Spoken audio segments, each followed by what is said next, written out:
بسم اللہ الرحمن الرحیم۔ ناظرین محترم السلام علیکم ورحمۃ اللہ وبرکاتہ۔ ناظرین محترم، آج ہم خلا کے حوالے سے سماعت فرمائیں گے۔ اکثر و بیشتر لوگ ہم سے رابطہ کرتے ہیں کہ خلا کے حوالے سے بیان کریں، تو لہٰذا آج کی ویڈیو خلا کے حوالے سے آپ سے گزارش ہے ویڈیو کو مکمل سماعت فرمائیے گا۔ سب سے پہلے خلا کا معنی سماعت فرمائے۔ مال کے بدلے نکاح زائل کرنے کو خلا کہتے ہیں، لیکن اس میں شرط یہ ہے کہ عورت اسے قبول کرے۔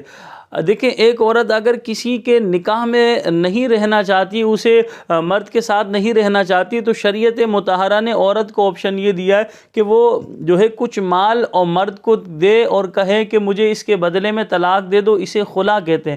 آج کل فی زمانہ ہمارے ہاں ہو یہ رہا ہے کہ ایک عورت کو مرد طلاق نہیں دے رہا ہوتا تو عورت جو ہے وہ کورٹ میں ایک اپلیکیشن دائر کرتی ہے کہ میں اس مرد کے ساتھ نہیں رہنا چاہتی۔ تو لہذا دیکھیں، اگر کورٹ جو ہے خلا کا پیپر دیتا ہے، یعنی اس میں طریقہ کار یہ ہوتا ہے کہ کورٹ ایک جو ہے درخواست جو ہے مرد کے گھر بھجواتا ہے، پہلا نوٹس، اس میں مرد آ جائے تو ان کے درمیان وہاں پر طلاق کروا دی جاتی ہے تحریری طور پر۔ لیکن اگر نہیں آتا پہلی بار میں، دوسری بار نوٹس دیا جاتا ہے، دوسری بار میں نہیں آیا، تیسری بار نوٹس دیا جاتا ہے۔ جب تیسری بار میں نہیں آیا تو گویا کہ جج صاحب جو ہے وہ شوہر کے قائم مقام ہو کر جو ہے وہ خلا کا ایک پیپر بنا دیتے ہیں۔ تو لہذا عورت یہ سمجھتی ہے کہ میں اس مرد سے آزادی حاصل کر لی، حالانکہ یہ در حقیقت فسخ نکاح ہوگا۔ لیکن فسخ نکاح بھی اس صورت میں ہوگا دیکھیں عورت کے پاس کوئی شرعی ریزن ہو۔ جو کورٹ کا جو خلا ہوتا ہے یہ ون سائڈ ہوتا ہے، یعنی اس میں اگر پہلا نوٹس دیا گیا، شوہر وہاں گیا، تو وہاں پر ظاہر سی بات ہے زبانی اور تحریری طلاق ہو جائے گی، تب تو کسی عالم دین کے درمیان اختلاف نہیں۔ لیکن اختلاف علماء کے مابین اس وقت ہے جب کورٹ کا خلا ون سائڈ ہوا، یعنی شوہر کو بلایا گیا، شوہر نہیں آیا، اور 3 نوٹس کے بعد جو ہے کورٹ نے خلا دے دیا، یعنی ایک پیپر بنا کر اسے دے دیا عورت کو کہ بھئی تمہاری طلاق ہو گئی، اب کسی اور سے شادی کر لو عدت گزارنے کے بعد۔ تو کورٹ کا جو ون سائڈ خلا ہے وہ اس صورت میں نافذ ہوگا، یاد رکھیں۔ وہ بھی بعض علماء کے نزدیک، بعض علماء نے اس سے منع فرمایا۔ تو جو علماء یہ کہتے ہیں کہ یہ جو ہے نافذ ہو جائے گا، ان کی بھی شرط یہ ہے کہ عورت کے پاس کوئی ریزن ہو۔ مثلا مرد نان نفقہ نہیں دیتا، مارتا پیٹتا ہے، جواری ہے، شرابی ہے، نشئی ہے، اسی طرح جو ہے وہ غیر عورتوں میں التفات لیتا ہے، عورت کے حقوق ادا نہیں کرتا، تو اب ایسے ریزن کی وجہ سے، ایسی وجہ سے جو ہے وہ مطالبہ کرتی ہے کہ لہذا مجھے جو ہے اس مرد سے آزادی دلوائی جائے، تو اس طرح کورٹ کا ون سائڈ خلا جو ہے وہ نافذ ہوگا۔ لیکن اگر ایسا ہوا کہ بس اس بلا وجہ جو ہے کورٹ سے خلا لیا جائے کہ بس مجھے یہ مرد پسند نہیں، دوسرا پسند آ گیا ہے، تو اگر ون سائڈ اس طرح خلا لے لیا جائے گا تو وہ خلا یاد رکھ کے نافذ نہیں ہوگا۔ اب یہاں پر جو ہے اس حوالے سے ذرا غور کیجئے گا، بعض لوگ بلا وجہ، یعنی بعض خواتین بلا وجہ اپنے شوہر سے طلاق کا مطالبہ کر رہی ہوتی ہیں، ایسی خواتین کو سوچنا چاہیے۔ اسی طرح بعض مرد حضرات جو ہے کسی کی بیوی کو جو ہے اس کے شوہر کے خلاف کر رہے ہوتے ہیں، تو لہذا یہ عمل بھی غلط ہے۔ سماعت فرمائی اس حوالے سے چند احادیث حضرت ثوبان رضی اللہ تعالیٰ عنہ سے روایت ہے۔ نبی کریم صلی اللہ علیہ وسلم نے ارشاد فرمایا، جو عورت اپنے شوہر سے بلا وجہ طلاق کا مطالبہ کرے وہ اس پر جنت کی خوشبو حرام ہے، یعنی جنت میں جانا تو دور کی بات، وہ جنت کی خوشبو بھی نہیں سونگھ سکتی۔ تو ہماری بہنیں جو ہمیں سماعت فرما رہی ہیں، ذرا غور کیجئے، بلا وجہ شرعی شوہر سے طلاق کا مطالبہ کرنا، تو ایسی عورت پر جنت کی خوشبو بھی حرام ہے۔ یقیناً آپ بھی اور میں بھی، ہم سب یہی چاہتے ہیں کہ ہم جنت میں جائیں۔ تو لہذا ذرا غور کر لیجئے، اگر آپ کے پاس کوئی شرعی ریزن نہیں ہے، یعنی ریزن ہم نے بیان کیے، شوہر آپ کے حقوق ادا نہیں کرتا، نان نفقہ نہیں دیتا، وہ نشہ کرتا ہے، جواری ہے، شرابی ہے، چور ہے، ڈاکو ہے، تو اس طرح کی اگر کوئی آپ کے پاس ریزن ہے تو ایسی صورت میں تو آپ طلاق کا مطالبہ کر سکتی ہیں۔ لیکن اگر اس طرح کے ریزن نہیں، بس بلا وجہ آپ اس سے طلاق رہی نہیں، آپ کو کوئی اور پسند آ گیا، اس کا چہرہ پسند نہیں، اس کا انداز پسند نہیں، کسی اور کی خوبصورتی آپ کو اس کی طرف مائل کر رہی ہے، تو بس ایسی چھوٹی چھوٹی باتوں پر آپ اس طرح طلاق لے لیں گی، تو یہ عمل انسان کا درست نہیں ہے۔ حضرت ابو ہریرہ رضی اللہ تعالیٰ عنہ سے روایت ہے، نبی کریم صلی اللہ علیہ وسلم نے ارشاد فرمایا، وہ شخص ہم میں سے نہیں جو کسی عورت کو اس کے شوہر کے خلاف بھڑکائے۔ بعض مرد حضرات اسی طرح کرتے ہیں کہ عورت کو جو ہے اس کے شوہر کے خلاف بھڑکا کر ان میں جدائی کرواتے ہیں اور پھر اس سے نکاح کر لیتے، اور ان کا مطمع نظر بھی صرف عورت کا جسم ہوتا ہے، فزیکلی معاملات کرنے ہوتے، کچھ عرصے بعد ایسے مرد حضرات بھی چھوڑ دیتے ہیں۔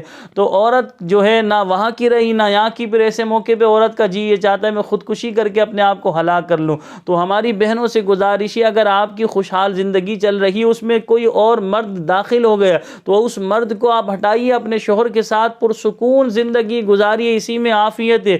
زندگی مختصر سے خوشحال بنانے کی آپ کوشش کیجئے۔ دیکھیں ہم اپنی زندگی کو خود اجاڑتے ہیں، اب اپنی زندگی کو خود ویران کرتے ہیں، اپنی زندگی میں خود اندھیرا لے کر آتے ہیں۔ تو لہٰذا ہمیں چاہیے اگر تیسرا بندہ ہماری زندگی میں دلچسپی لے رہا ہے، اس تیسرے بندے کو آپ ہٹائیے، اپنے شوہر کے ساتھ خوشحال زندگی گزاری۔ دیکھیں تھوڑا ہے، تھوڑے پر اکتفا کیجیے۔ ہوتا یہ وہ لالچ دیتا ہے، دیکھیں میرے پاس تو بنگلہ بھی ہے، گاڑی بھی ہے، میں اس طرح خوش رکھوں گا، میں اس طرح کی آسائشیں دوں گا، میں اس طرح کا کھلاؤں گا، بس وہ سہانے خواب ہی دکھا رہا ہوتا ہے، اس کا صرف نظر اس کی اس طرف ہوتی ہے بس ان میں جدائی ہو جائے اور میرا جو مقصد ہے وہ مجھے حاصل ہو جائے۔ جب اس کا مقصد اسے حاصل ہو جاتا ہے تو وہ بھی لاپرواہ ہو جاتا ہے۔ تو ہماری اس طرح کی بہنوں سے گزارش ہے، اپنے گھر کو نہ اجاڑیے، اپنے گھر کو آباد رکھیے، اپنے شوہر کے ساتھ تھوڑے میں اکتفا کیجیے، اللہ کا شکر ادا کیجیے، اللہ پاک اس میں برکت دے گا۔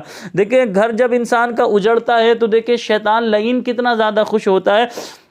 حضرت جابر رضی اللہ تعالیٰ عنہ سے روایت ہے، نبی کریم صلی اللہ علیہ وسلم نے ارشاد فرمایا، ابلیس اپنا تخت پانی پر رکھتا ہے، پھر وہ اپنے لشکر روانہ کرتا ہے، اس کے نزدیک سب سے زیادہ مقرب وہ ہوتا ہے جو سب سے زیادہ بڑا فتنہ ڈالتا ہے۔ اس کے لشکر سے ایک آ کر کہتا ہے کہ آج ابلیس میں نے ایسا ایسا کر دیا، وہ اسے کوئی تھپکی نہیں دیتا، کوئی شاباشی نہیں دیتا۔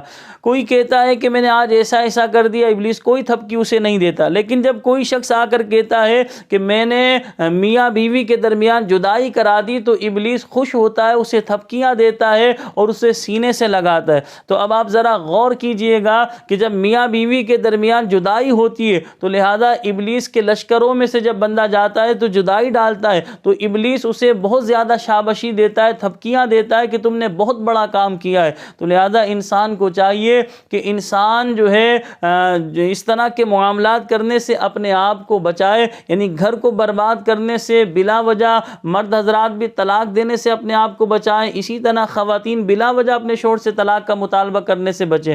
لیکن شریعت مطہرہ میں دیکھیں جدائی کا ایک راستہ ہے، وہ طلاق۔ جب انسان کی بن نہیں رہی، ذہن نہیں مل رہے تو طلاق کا راستہ اپنایا جائے، لیکن طلاق سے پہلے دونوں کے بڑے موجود ہوں اور وہ دونوں کو سمجھائیں۔ کیا پتہ ان میں صلح کی صورت نکل جائے، لیکن صلح کی صورت نہ نکلے تو اب ایسی صورت میں جو ہے انسان طلاق کی طرف آئے۔ لیکن مرد طلاق دینے کے لیے اگر راضی نہیں تو عورت کو چاہیے خلا کا راستہ اپنائے۔ خلا ہوتا یہ کہ مرد سے وہ کہے کہ میں تمہیں اتنے پیسے دیتی ہوں، اس کے بدلے میں تم مجھے طلاق دے دو۔ اب جتنے پیسوں کی عورت نے کہا اور مرد اس کے بدلے میں طلاق دے گا تو لہٰذا عورت پر یہ لازم ہوگا اتنی رقم مرد کو ادا کرنی ہوگی۔ اب یہ طلاق بائن پڑ جائے گی، ان کے درمیان نکاح ٹوٹ جائے گا، عورت عدت گزارے، طلاق کی عدت گزار لینے کے بعد طلاق کی عدت جو ہے اگر حمل سے ہے تو وضع حمل اس کی عدت ہے، وضع حمل نہیں تو لہٰذا اسے ماہواری آتی ہے، حیض آتا ہے تو 3 حیض اس کی عدت ہے، اور اگر حیض نہیں آتا عمر زیادہ ہو گئی تو 3 مہینے اس کی عدت ہے۔ عدت گزارے، عدت گزارنے لینے کے بعد جہاں وہ شادی کرنا چاہتی ہے، جس سے شادی شرعی اعتبار سے ہو سکتی ہے، وہاں وہ شادی کر لے۔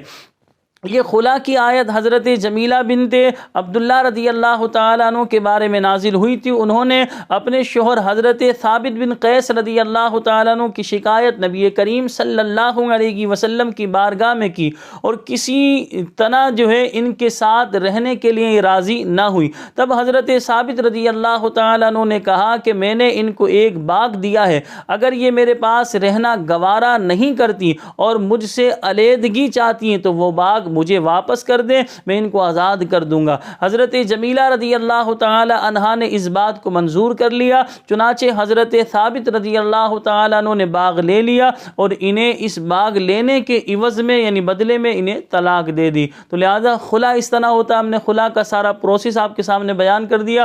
کورٹ کا خلا کب نافذ ہوگا کب نہیں وہ بھی تفصیل آپ کے سامنے بیان کر دی۔ میں دعا کرتا ہوں اللہ رب العالمین ہمارے گھروں کو آباد رکھے، طلاق تک نوبت نہ آئے۔ دیکھیں جب طلاق ہوتی ہے بالخصوص ان لوگوں کی جن کے بچے ہیں، تو اب بچے جب جس طرح ڈیوائیڈ ہوتے ہیں اور بچے جس طرح رو رہے ہوتے ہیں، بلک رہے ہوتے ہیں، وہ منظر اللہ کی پناہ وہ دیکھا نہیں جاتا۔ وہ منظر اللہ رب العالمین کی بارگاہ میں دعا ہے کہ اللہ پاک ہم سب کے گھروں کو آباد رکھے، جدائی سے اللہ رب العالمین محفوظ رکھے، نظر بد سے ہمارے گھروں کو اللہ پاک بچائے۔ اللہ تبارک و تعالی ہمیں دنیا اور آخرت میں کامیابی عطا فرمائے۔ آپ تمام دیکھنے والے دوستوں احباب سے گزارش ہے، ہمارا چینل اسلامی کے ٹوٹل، اس پر اسلامک ویڈیوز ہی اپلوڈ کی جاتی ہیں۔ آپ سے گزارش ہے چینل کو سبسکرائب کر لیجئے، ویڈیو کو لائک شیئر ضرور کیجئے گا تاکہ کسی کا بھلا ہو جائے۔